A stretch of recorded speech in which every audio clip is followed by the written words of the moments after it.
Community Link, presented by Financial Center First Credit Union.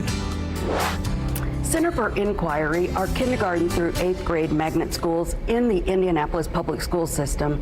To talk about education and our community is the principal of the award-winning Center for Inquiry, School Number 2. Joining us today is Andrea Hunley. Thank you so much for being here. Thank you. And congratulations on being an award-winning school. Thank you. Really appreciate that. So your Center for Inquiry School is in IPS, but what makes it different and special since it is a public school?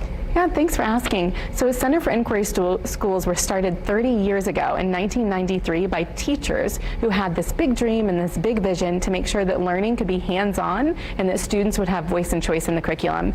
And so we started as one school 30 years ago, and now we have 4 different locations across the city. Wow, that's great. So you've started back for this semester, and kids have been out previously from the pandemic, but you were back last semester. You're back now. How are kids faring? This is my 10th year as a principal, and I will tell you that I'm really proud of how kids are doing this year. That being said, it's been really, really hard on kids as they've transitioned to the classroom. But being in person is so critical because now we can better address their academic needs and their social needs. But that virtual learning was really hard. You can't do art or music very well over a computer screen. Math problem solving, doing book clubs, it's really hard because you can't collaborate and talk to each other.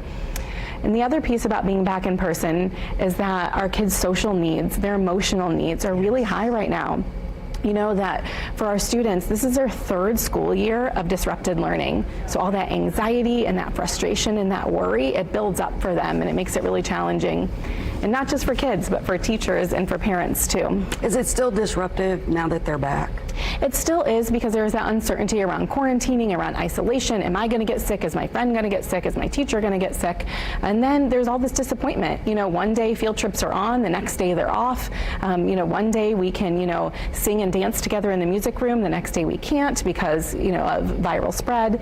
So there's just a lot of disappointment that gets built up in that. And then kids don't all know how to express that in healthy ways. So, Andrea, in the business world and in the political world, there's always so much talk about education. We're going to do this, we're going to do that. But is enough being done to help our youth succeed?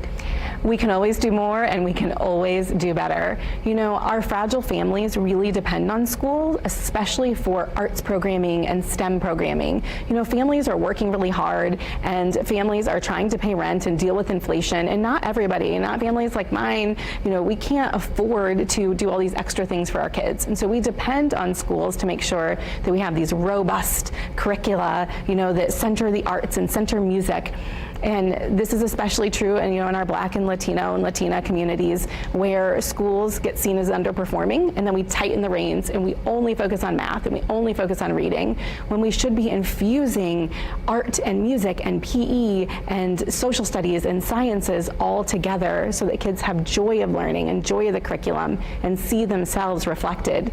That's how we get the next Marie Evans and Major Taylor and Wes Montgomery, is by making sure that our brown and Black students can see themselves reflected and have that joy in learning. So what I hear you saying is there's always a lot of talk about STEM, but we really need STEAM, which would include the arts. Absolutely. So science, technology, and math. We need the arts as well. Absolutely, and it's all interconnected with reading and math. Right. Mm-hmm. So what can our community do to help?